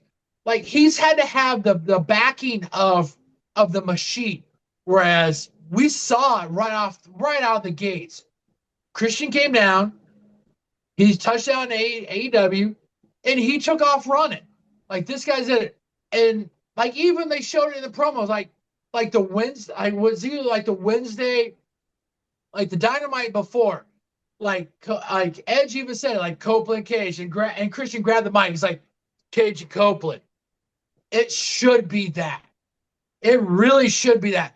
And like, even the little bullshit thing before, like when they showed like earlier in the day on Saturday when Christian and Edge showed up to the arena, all that stuff. Like, Christian wasn't having it. And then that bullshit, like the hockey guy, and then Bubbles, and then the Green Bastard. Like, Christian wasn't having any part of it because he's like, this is stupid. He's like, this is below me. Whereas, like, like Edge is like ribbing it up. He's still doing the WWE thing of like, oh man, we got bubbles here, or hey, we got this hockey man. Christian's like, I don't need this shit. I'm over because I'm over. You want to play that shit? Whatever. I want no part of it. Christian is the shining star of this. And Edge is attaching himself to it to allow him to be carried with it. Like, in my opinion, Edge needed Christian to be there to be able to still have, to be able to attach himself to this. Whereas if this was somewhere else, Edge is kind of floundering because the company is hoping that the WWE shine is still on Edge, and it's not. It really isn't. Christian has put the work in because he had to do it in TNA. WWE saw that, so they brought him back, and then WWE watered it down. And then he left, and he is shining on his own. And as wrestling fans and as a wrestling fan, I respect that because this man's out here hustling, he's grinding, all that stuff, and he's hitting it out of the park because he knows how to do it, Whereas Edge or Cope or Adam Cope or whatever, he needs the help, and AEW can't do that for him. So now he's got a guy who can do that for him. And the match was fine. Like Ceizar said, I feel like I've seen this with the whole Beth Copeland thing. Like, I feel like I've seen this. So we're just playing the hits, which I mean is whatever. But I don't need it. Like, I don't want it. Like, just the history itself of like the patriarchy coming back, that can be fine with it. Like, you could have found somebody else, but I mean, you're gonna have Beth. It's gonna be a match where you're gonna have those two in Beth, probably against either FTR and some shit, maybe Mother Wayne, but I don't think she's gonna make it. I mean, we're playing the hits. And I mean, I know a lot of times you hear people say, just play the hits and I'm going to be fine. I mean, it's going to be okay, but AEW, they're going to fuck it up. So, I mean, it was a fine match. What would you give it?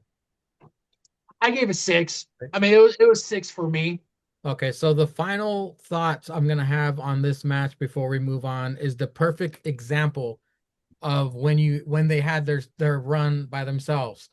Christian Cage was the first to put the chink in the armor of the belt collector Kenny Omega to take that belt off when Christian Cage the TNA title, right? When Edge was alone in AEW, he got clowned by Ricky Starks. So there's the best example of the two on their own, and Edge needs Christian to stay relevant. So all hail the captain, Christian Cage. Sticks, what was your beer cheese match of All Out? Damn, we're going back. I'd have to go with the Unified Championship match. I thought Okada takes Shida, and even the Dorado. I thought that was great. Now, I will say this, my second match, and I'm probably going to run. My second match was the main event just because of how I thought ascending you've seen with Kyle Fletcher, but we'll talk about that. This match was great because Okada can play that asshole. You're seeing the ascending of Take Shida, but just the wild card of Dorado of him was just great. I thought this, I don't know if I want to say I thought it was properly placed on the match card. No, it was probably I thought good. it should have been a little bit high, maybe like a match or two higher, but I wasn't mad at where it was. Just because it was they had like what was I think 5 championship matches in that card. And wait, where would you put this then? I thought it probably should, because where was it at? Was it the third match, or was it like the No. It was like the 4th or 5th match. I thought it should have been like maybe the 3rd championship match. 6th match. It was a 6th match. Yeah, it was late in the card. It was a 6th match. Yeah, but I thought it should have been like the third match, like the Six- third to last match. 6 out of 10. Oh yeah, it's six. So third to last. So you would have had it, but wait, what was the match after this one? After this was Darby and Mox coffin match. Okay, and then it was And then it was Tony Tony Storm? Storm, Jamie Hayter, and Buttlander and Thekla. yeah, and then it Then was the the main ladder event, right? match. Then the The ladder what? match. And then the main event. Oh, okay. I thought it probably should have been at least ahead of the coffin match. Like it should have Okay, gone on after okay, the okay, coffin okay, match. okay. So you're saying it should have been this Tony tag team match and then main event? Yeah.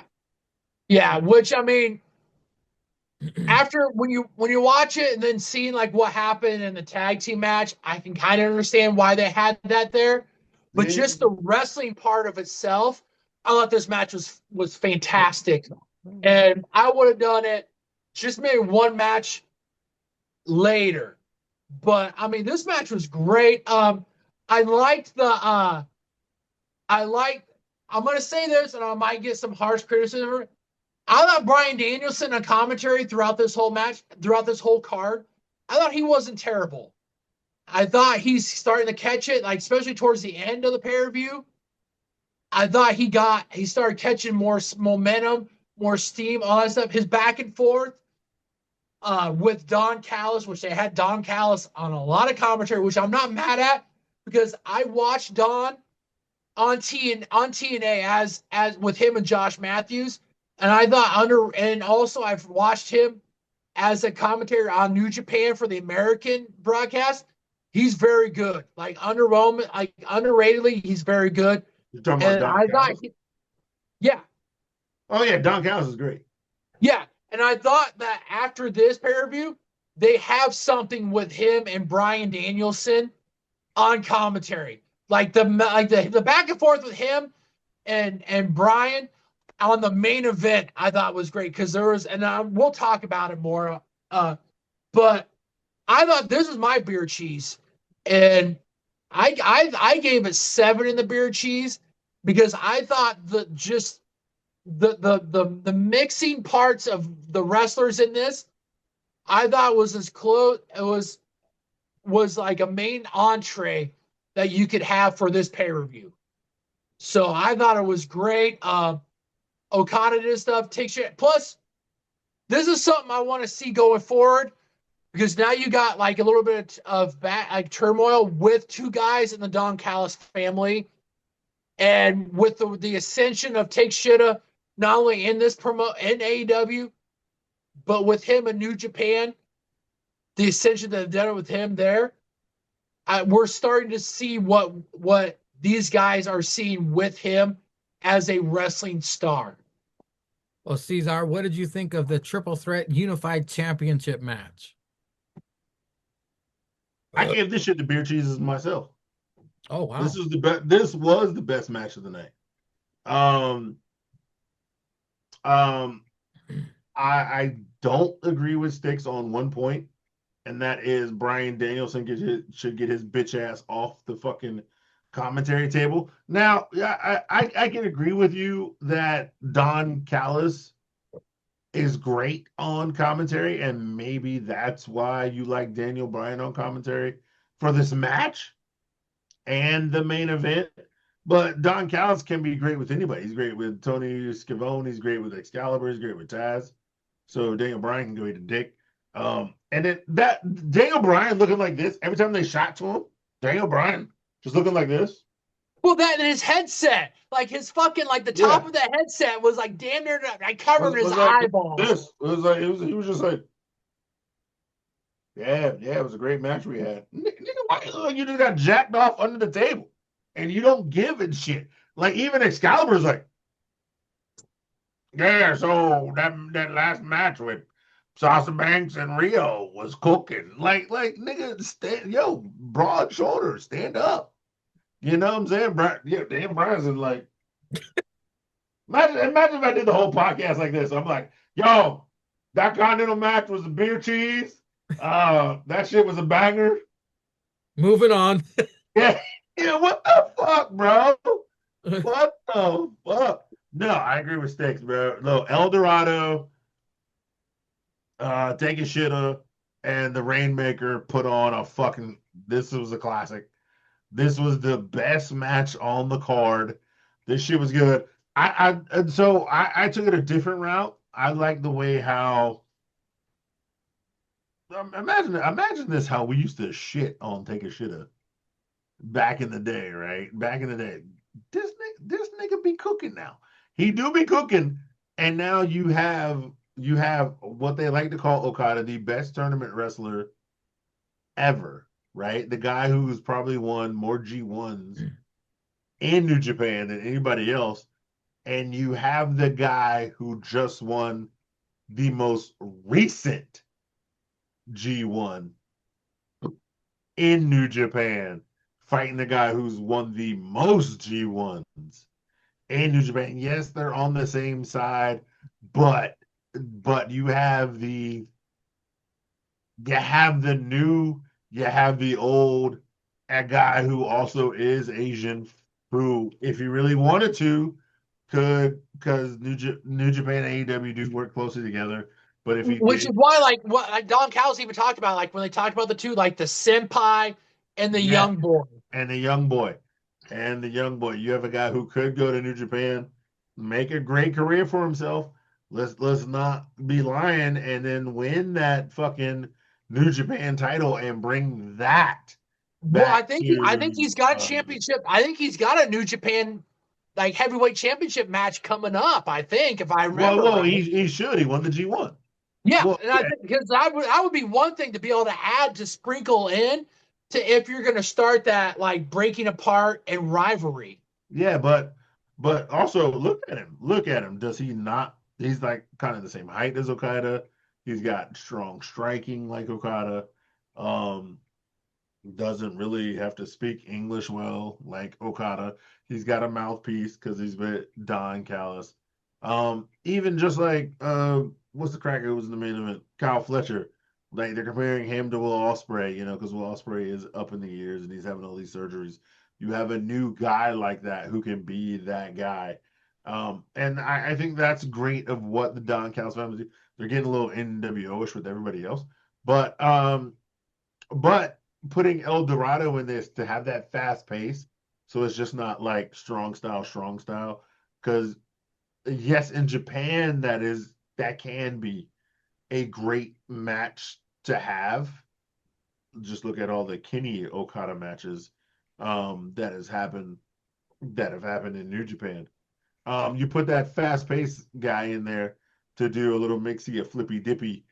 This was the best match of the night, man. And it also made it believe there was a couple of times where you thought El Dorado could squeak that shit out. There was a couple of times like, oh, nigga, hold on. And then there was a Well, couple of times that they were top both rope, down on the ground. that top rope Hurricanrana where he hit both guys, and then he went for the pinfall on both guys. Yeah, and then the part where he hit he tried to go for it and Taker should have rolled out the way. Then he hit the backflip on Okada and then jumped back off the top, hit Taker shoulda, and they both laying back there. Then he climbed back up and hit the moonsault off the top on both of them. I was like, oh, yeah, you trying to win this title. I ain't mad at this shit. Yeah, come get this bread. I was like, okay, Dorado. I was like, I ain't watched AEW in a while, so I don't know why you in this fucking match. But I see how you got your ass there. I see how you got your ass there. You out here cooking. He was doing the work, doing the dirt, man. He was doing. I feel like El Dorado was doing all the dirty man work. Because the match was really the young boy and the senpai, but El Dorado was there to fill in the gaps, and he filled in every fucking pause with that shit. He filled it in with a 10. Which is why I gave this shit to beer cheese. I was thoroughly entertained by this match. I gave it an 8 in the beer cheese. I thought this was the best match on the card, hands down. I feel like because yes, this is a setup for Takeshita and Okada, and I feel like this is really what this match was. but the third man was not like left out.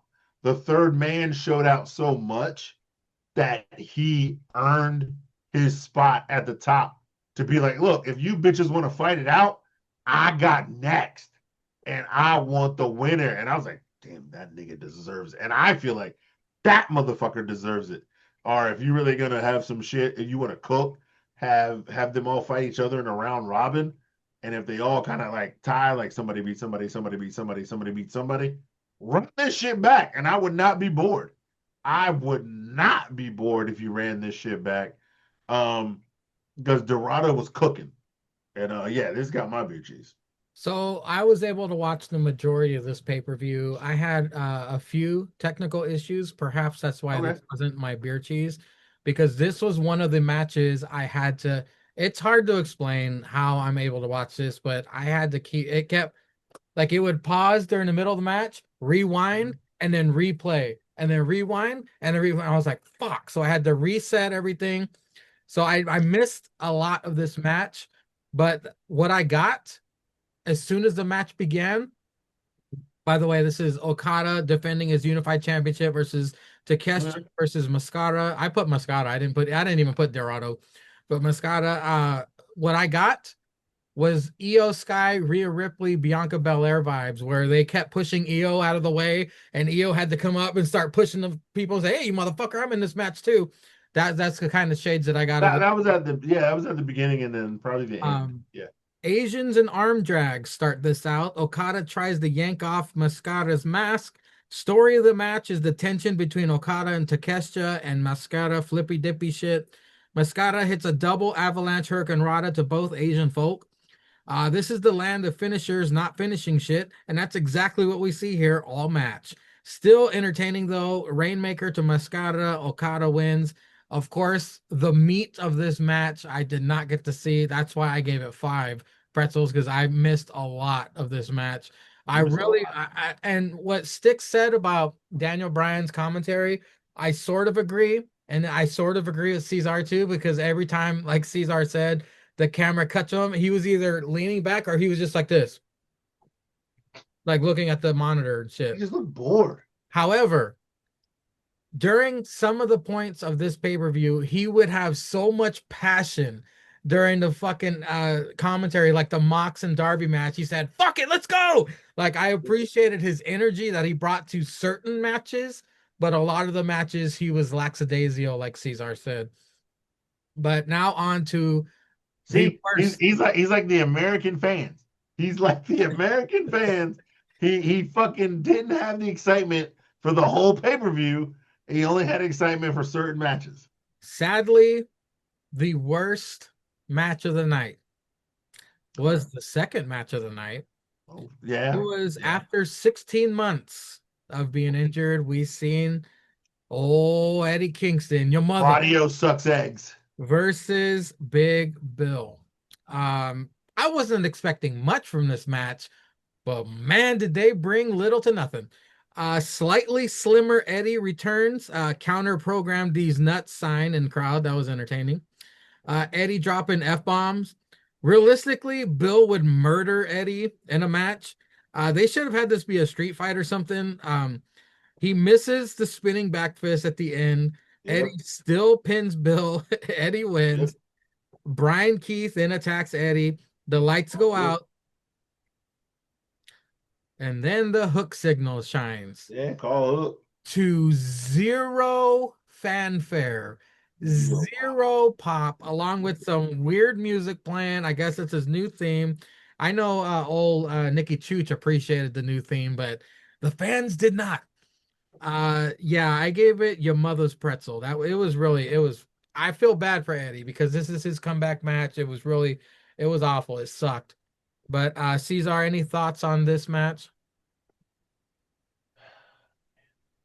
We the tripod only have one man that we fully endorse and get behind on AEW programming. And for the first time in 5 years, yeah, man, he kind of let us down. We love Eddie Kingston. We respect Eddie Kingston. we feel Eddie because when he be cutting promos, I be like, this nigga ain't lying. Eddie's one of us. Eddie's just a motherfucker off the street just trying to make it, bro. He likes to get lit. He likes to indulge in cigarettes. Beer. He don't like he likes to indulge in some liquor, some beer. He from the streets. He from the real. He real as fuck, bro. He tell it like it is. Like 365 every day of the week, bro. Eddie ain't gotta lie to y'all. He ain't gotta preach to y'all. He ain't even trying to tell y'all to be better people. Because he ain't better people. And he came out with a shirt that said Claudio sucks eggs, and I was like, damn, Eddie back on his shit. This is Eddie. He the Continental Champion. He the first nigga to do it, to prove to us he could do it. You know, and what Daniel Bryan said, I call him the king of the bombs. I call him a bomb. I call him the king of the bombs. He proved me wrong. Fuck you, Daniel Bryan. I didn't need your commentary there. I need to put a Daniel Bryan sucks egg shirt on Ceizar's character in APPW. You can put that shit up there twice. Six. What did you think about Eddie Kingston versus Big Bill? Yeah. Yeah, this is my worst match of the night too, and I felt bad because, like Ceizar said, Eddie Kingston were 16 months, and it felt like it was just basically hurry up and threw together. If he faced anybody else, they could have helped, like Ceizar talked about with Dorado. If he faced anybody else, he could have filled in the gaps with this being Eddie's first match back. But Big Bill can't. Like, you had two shittily botched, like, boss man slams. Like, horribly botched. And then Eddie was like Giancarlo Stanton, swing and a miss on the fucking Oricon back fist. And then those guys, like the announcers, tried heavily covering for Eddie. And it was just like, we all saw this. Like, we watched the match. He missed. And Big Bill couldn't act to save his life to be able to save Eddie on this. It was horrible, and it hurts my soul to say this with an Eddie Kingston match, that it was the worst match. I mean, this was just I can't. I was just like, I mean, it crushed me.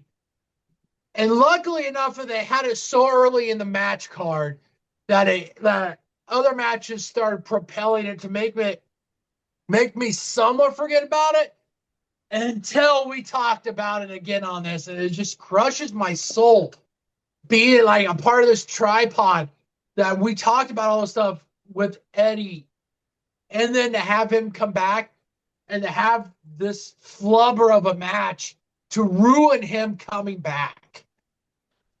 Go ahead and start talking about the main event because I did not watch all of it.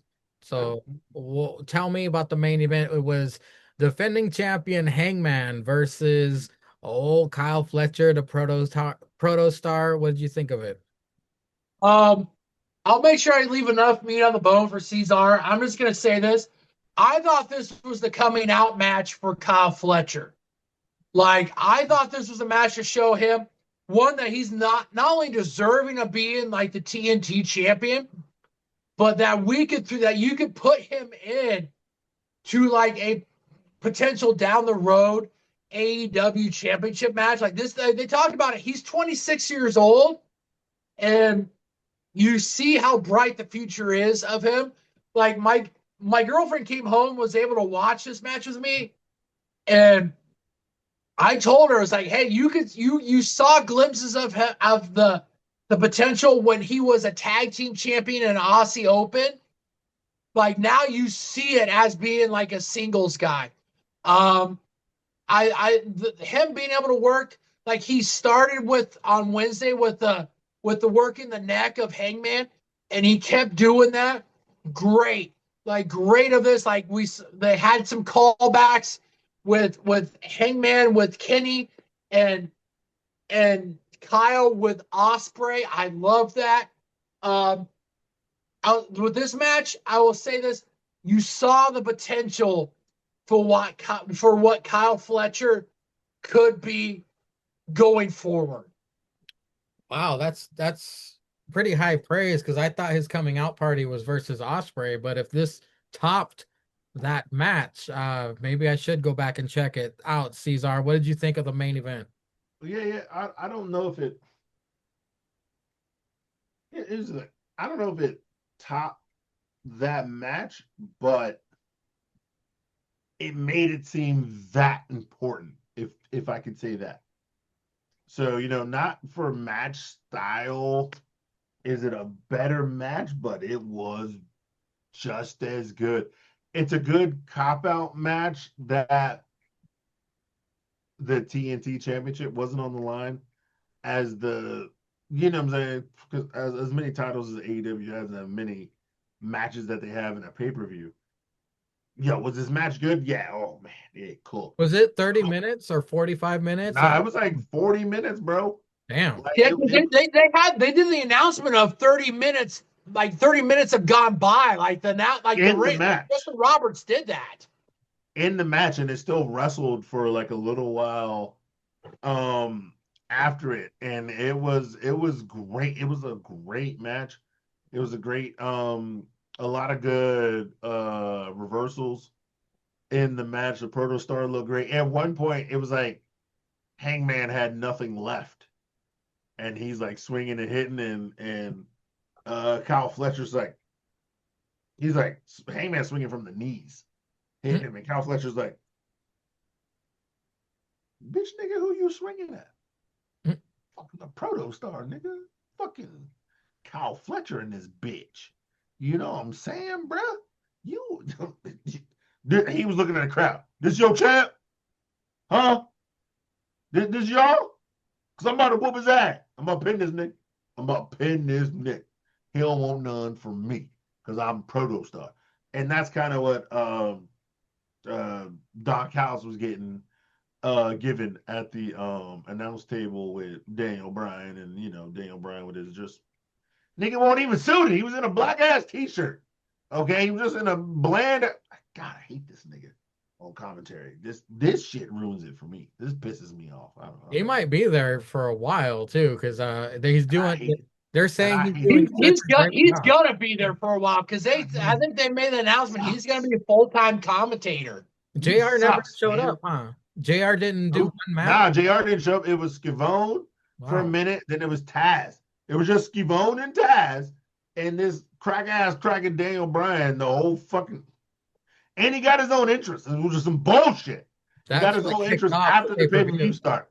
Yeah. God damn it, man. This shit pisses me off. But no, the match was good. If I had to give the match a rating, I'm gonna give this a 7 because I really think that triple threat was so much better. Just because the story they told with the triple threat and me not watching the lead up to this match. I just came in the pay-per-view just raw to watch it. But I'm not gonna say this shit wasn't great. It was a great match. I feel like this is the only problem I have with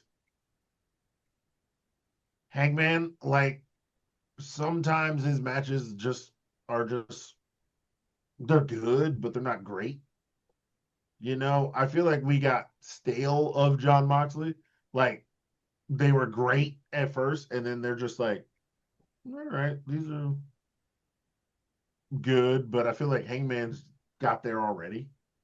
They're not great, and this is only like what his second or third match into his title reign.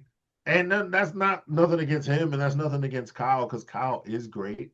I just feel like there was other better matches on the card before the main event. I thoroughly enjoyed the women's 4-way title match as well, which were probably surprising ending too. Yeah. Which if you did say honorable mention, if I do have an honorable mention, I would say that one. Just because you didn't watch the main event, which is why we're talking about the main event. But if I had to pick 3 matches that I would say the worst, I'm sorry. Eddie Kingston, sorry, man. Like, you my dog, bro. But Eddie Kingston is the worst match. The triple threat was the best match. And my honorable mention would be the women's match. We're just talking about this because you didn't see it. The Protostar match was good. Like he can have great matches. He can have good matches. Hangman can have great matches. He can have good, I just feel like this was like it was a good match. It was a good story. I felt like they looked different though than everything else on the. Did they lower the lights more for this because it was the main event? I feel like everything else was like a different. I don't know. From viewing it and watching it, I felt like they made this look different on purpose because it's the main event. Like I felt like it was way more New Japanish, where there was like less lights in the crowd to make this match highlight, but it didn't highlight. If you get what I'm saying. Yeah, And the match itself looked like it popped more than the others because of the ambiance of how they of had it how set up. they lit it, like they should have lit the whole pay per view that way, or they should have left it looking like the rest of the pay per view. Um, but no. Yeah, I thought it was a good match, and yeah, I agree with Sticks though. This is Kyle Fletcher. I feel like the Ospreay match is Kyle Fletcher's coming out party. This match is Kyle Fletcher can run your company coming out party. He's a main eventer coming out party because the match he had at Ospreay is just a great match, saying he can have great matches. But this is like he can main event coming out party. Um, that's where I feel like that's probably what he meant to say and what he is. Because Kyle Fletcher is definitely a main eventer after this match, and he proved it over and over. I will say, I want to say this. I had this thought earlier because fuck that broke leg nigga with no knees. If Josh Alexander wouldn't have signed here and went to NXT, he would be the next Adam Cole of NXT. And You let's would be not the even one to discuss take it. out Obafemi. He would have Yes, taken out yes, Obafemi. yes. Yes. He would be the guy to beat Obafemi, and we'd be talking about Javon Evans versus Josh Alexander. Oh my fucking god! I'm about to throw this fucking keyboard and break this fucking computer. Oh my god, dude. Oh my god. Instead, Josh Alexander is in the Don Callis family as a background character. Background character fighting for tag team titles that nobody cares about. But if Josh Alexander would have went to NXT, I know he's a bit older, but he could have had a Stephanie Valkyrie kind of run. If he would have went to NXT, he would have been fighting Obafemi, which would have been, oh my god, fucking beautiful. Well, plus Styx would have jerked off every Tuesday because Josh and Ethan Page would be back on the same show. My god, dude. Oh my god. And then fuck, there's so many possibilities if Josh Alexander would have went to NXT. NXT needs the star power. He should Yeah, fuck have Dark State. No, the North as the tag team. The North as the tag team champions are Josh Alexander as the NXT champion. The North having all the gold. Jack this shit into my vein like a crackhead. Give this to me.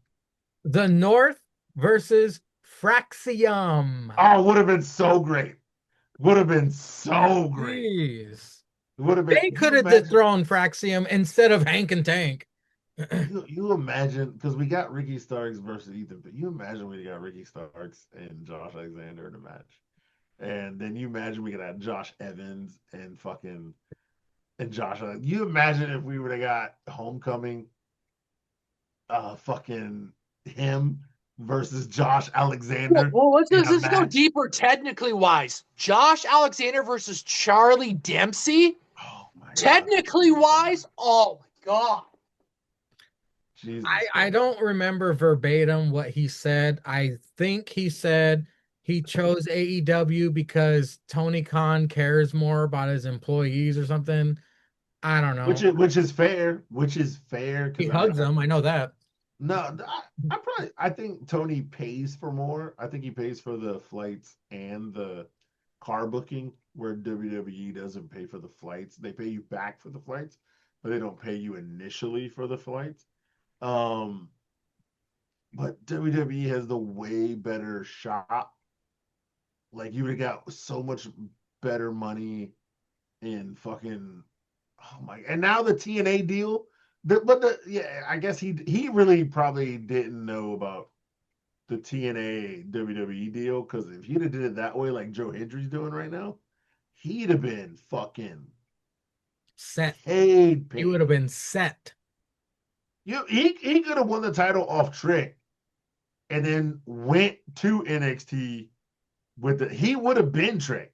He'd have just won it and then went to NXT with the title. He could have been double champ. He could have been double champ. Rick and fucking Oba are wrestling. He could have been double champ. We would have had Josh Alexander versus Trick Williams, title for title, and it would have cemented Josh's fucking legacy. We could have had Josh Alexander and Oba Femi title for title.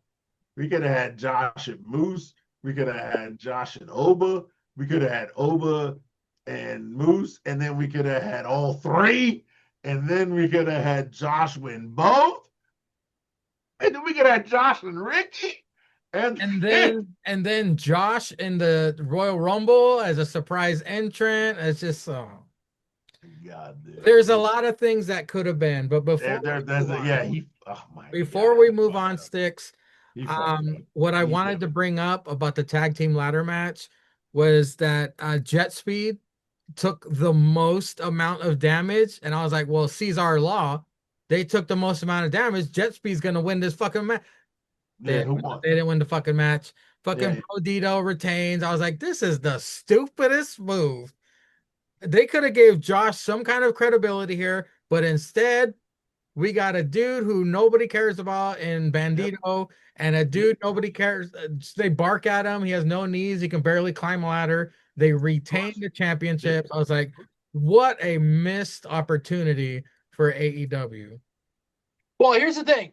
Josh had a really good match against Hangman, and then so you got to wait for the valley to happen. Like there was a peak of it, and then you got to wait for the drop off. Well, guess what? We had that match against Hangman, and then the bottom falls out. So you had this. It was essentially this match, I think, was pretty much put together so that you could have Jack Perry and Luchasaurus come back to build for them versus the Bucks. Yeah. But who fucking cares? Because we could have had Josh Alexander in NXT and there would have been no Valley. Okay, we could have had Josh Alexander and Ethan Page be the new undisputed era in the fucking new. Ceizar, you're talking to me.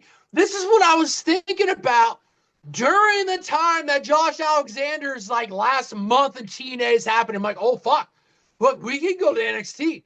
Triple H could see that like this guy's a great technical wrestler. Shawn Michaels is gonna look at this and be like, oh fuck, Josh Alexander, NXT champion. Josh Alexander, the North is back together. Tag team champion. The fucking North is gonna be fucking dripping in maple leaf fucking gold. But no, he took the money, he took the bag, and he went, took the Brinks and rode in the Brinks truck to AEW. I don't know why he didn't call Ethan Page and be like, Ethan, you left AEW. Why'd you leave for AEW? He's like, yo, the money on t-shirts are better over here. And nigga, you come over here, we can be, oh my God. What the? In conclusion, Josh Alexander broke all our hearts. No, in conclusion, that nigga's dumb and you can't trust Canadians. That's why Kendrick bodied Drake. Because these Canadian niggas don't be thinking. What the what's wrong with you, Josh Alexander? Why you gonna join that shit company and just be a mid-card ass nigga? You could have been the GOAT. You could have been the next Adam Cole, baby. Adam Cole only went to AEW for some pussy, and he ain't even fucking that shit no more. And now he got a broken ass neck, and he ruined. You ruined, nigga. It's gonna ruin you. So hopefully you are entertained by all the stories and the reviews we have just done. Thank you for everyone who watches. Of course, this is the spinoff of the Steel World After Party podcast. Check that out wherever you get your podcasts. And APPW, you guys don't watch anyway. Check it out. It's going to come out sooner or later. But until then, we do what we do best. And we give that big ups to Stallion Pete.